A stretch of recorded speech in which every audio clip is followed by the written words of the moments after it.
सपनों को साकार करने के लिए कड़ी मेहनत और साहस की जरूरत होती है। जीवन को महान ऊंचाइयों तक पहुंचने में वर्षों लग जाते हैं और फिर भी जीवन छोटा पड़ जाता है। जो लोग दूसरों के बारे में बुरा सोचते हैं, वे रिश्ते निभाकर कभी अच्छा नहीं करते। हो सकता है कि हमें हमारी गलतियों की सजा तुरंत न मिले, लेकिन कभी कभी हमें सजा जरूर मिलती है। झूठ का कोई भविष्य नहीं होता। वे आपको आज खुश कर सकते हैं, लेकिन कल निश्चित रूप से नहीं। सदैव सत्य और धर्म के पक्ष में खड़े रहें।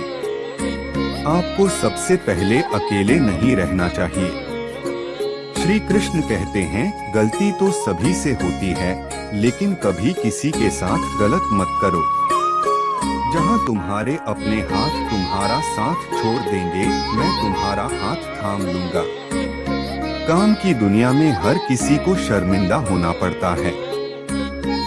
भगवान तो सिर्फ लकीरें देता है, रंग तो हमें भरने हैं। अगर कोई आपका भरोसा तोड़े तो उसका भी धन्यवाद करें, क्योंकि वह हमें सिखाता है कि भरोसा बहुत सोच समझकर करना चाहिए।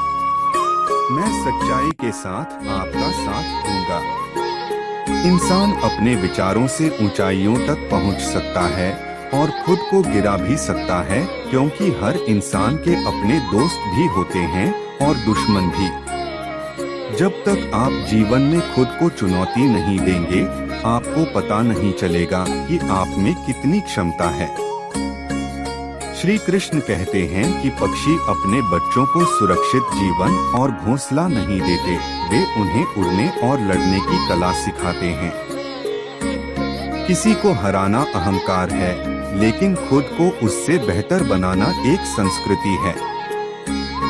मैं उस मौसम का इंतजार कर रहा हूँ जिसमें पानी नहीं होता, प्यार बरसता है। कठिन परिस्थितियाँ किसी व्यक्ति के जीवन का अभिन्न अंग होती हैं, और यह लीवर की स्थितियाँ व्यक्ति के नियंत्रण में नहीं हो सकती हैं। महत्वपूर्ण यह है कि व्यक्ति अपने विवेक का उपयोग करके उस समस्या का समाधान कैसे करता है। श्री कृष्ण कहते हैं, जो व्यक्ति जीवन में सत्य का मार्ग चुनता है, उसकी यात्रा मेरे साथ ही समाप्त होती है। सफलता का कोई मंत्र नहीं है, यह सिर्फ कड़ी मेहनत और समर्पण का परिणाम है। जीवन के हर पल का आनंद लेने का प्रयास करें, क्योंकि जीवन ज्यादा समय तक नहीं चलता, लेकिन अच्छी यादें हमेशा जीवित रहती हैं। इस दुनिया में देखने के लिए बहुत सारी खूबसूरत जगहें हैं, लेकिन सबसे खूबसूरत जगह बंद आंखों से अंदर देखना है। शब्दों के दांत नहीं होते, लेकिन शब्द जब काटते हैं तो बहुत दर्द होता है। कभी कभी हवा इतनी गहरी हो जाती है कि जिंदगी खत्म हो जाती है, लेकिन घाव नहीं भरते। श्री कृष्ण कहते हैं, जीवन में ठहराव का सुख तभी प्राप्त होता है। इसका उत्तर यह है कि हम जी भरकर भटक चुके हैं। इस युग में जो लोग अपने मन पर नियंत्रण नहीं रखते, उनका यही मन उन्हें विनाश की ओर ले जाता है। जिसने भी गीता के वचनों को अपने जीवन में उतार लिया, उसने अपना जीवन सुधार लिया। जिस व्यक्ति के मन में आत्मविश्वास और आशाएं होती हैं, वह जीवन की हर परिस्थिति में जीत हासिल करता है। बाण चलाने वाला हर योद्धा महान नहीं होता, और इस संसार में अर्जुन के समान कोई धनुर्धर नहीं है। जब न्याय का फैसला सत्य के पक्ष में न हो, तो हथियार उठाना जरूरी हो जाता है। आपके व्यवहार के तरीके से पता चलता है कि आपको अपने मूल्य कैसे मिले। कोई भी इंसान जन्म से नहीं, बल्कि अपने कर्मों से दुनिया से बाहर नहीं है। अपना छोटा बड़ा अपना मन से मिटा दो, फिर सब कुछ तुम्हारा है और तुम सबके हो। क्रोध भ्रम पैदा करता है, उलझन बुद्धि को बेचैन कर देती है। जब बुद्धि अशांत होती है तो तर्क नष्ट हो जाता है। जब तर्क नष्ट हो जाता है तो व्यक्ति का पतन हो जाता है। जो लोग जन्म लेते हैं उनके लिए मृत्यु उतनी ही निश्चित है जितना कि जो मर चुके हैं उनके लिए जन्म लेना। इसलिए अपरिहार्य पर चिंता न करें। मनुष्य का निर्माण उसके विश्वास से होता है। वह जैसा विश्वास करता है वैसा ही बन जाता है। अपना अनिवार्य कार्य करें क्योंकि वास्तव में क्रिया निष्क्रियता से बेहतर है। केवल वे ही लोग भाग्य पर निर्भर रहते हैं जो जीवन में कुछ भी करने के लिए आंतरिक रूप से प्रेरित नहीं होते हैं। जो चीज हमारे दायरे से बाहर है उसमें समय बर्बाद करना मूर्खता होगी। महान बनना भी महानता ही है क्योंकि समाज में लोग श्रेष्ठ पुरुषों का ही अनुसरण करते हैं। किसी सम्मानित व्यक्ति के लिए अपमान बढ़ना उसे और भी बदतर बना देता है। इस जीवन में कुछ भी बर्बाद नहीं होता। बुद्धिमान व्यक्ति ईश्वर के अतिरिक्त किसी पर निर्भर नहीं रहता। जनाब ये किशन कहते हैं, वक्त से पहले और किस्मत से ज्यादा किसी को वह चीज नहीं मिलती जो उसे दूसरों से पसंद न हो। दूसरों के साथ भी ऐसा व्यवहार न करें। जब जब इस धरती पर पाप, अहंकार और अधर्म बढ़ेगा तब तब मैं उसका विनाश करके धर्म की पुनः स्थापना करने के लिए अवश्य अवतार लूंगा। मैं भूत, वर्तमान और भविष्य के सभी प्राणियों को जानता हूँ, परंतु वास्तव में मुझे कोई नहीं जानता। व्यक्ति का मन ही उसका मित्र और शत्रु होता है। श्री कृष्ण कहते हैं कि जो मुझे सर्वत्र देखता है और मुझ में सब कुछ देखता है उसके लिए न तो मैं अदृश्य होता हूँ और न ही वह मेरे लिए कभी अदृश्य होता है। श्री कृष्ण अर्जुन से कहते हैं, हे अर्जुन, शरीर छोड़ते समय मनुष्य को जिस जिस भाव का स्मरण होता है वह अनुभूति अवश्य प्राप्त होती है। यदि कोई मुझे प्रेम और भक्ति पूर्वक पत्र, पुष्प, फल या जल प्रदान करता है तो मैं उसे स्वीकार कर लेता हूँ। जो सुख, दुख, भय और चिंता संभव है वह मुझे अत्यंत प्रिय है। श्री कृष्ण कहते हैं, तुम्हें क्या हो गया है जो तुम रो रहे हो? तुम क्या लाए थे जो खो गए? आपने ऐसा क्या बनाया जो नष्ट हो गया? जो लिया यहीं से लिया, जो दिया यहीं से दिया। जो आज आपका है वो कल किसी और का हो जाएगा क्योंकि परिवर्तन ही संसार का नियम है। जीवन न तो अतीत में है और न ही भविष्य में, जीवन केवल वर्तमान समय की बात है। एक गांव में एक आदमी रहता था जो अपने जीवन से बहुत चिंतित था। उन्हें लगा कि उनके जीवन में एक बड़ा बदलाव आना चाहिए ताकि उन्हें जीवन में किसी भी तरह की परेशानी का सामना न करना पड़े। उसके पास ढेर सारा धन और खूब शोहरत हो।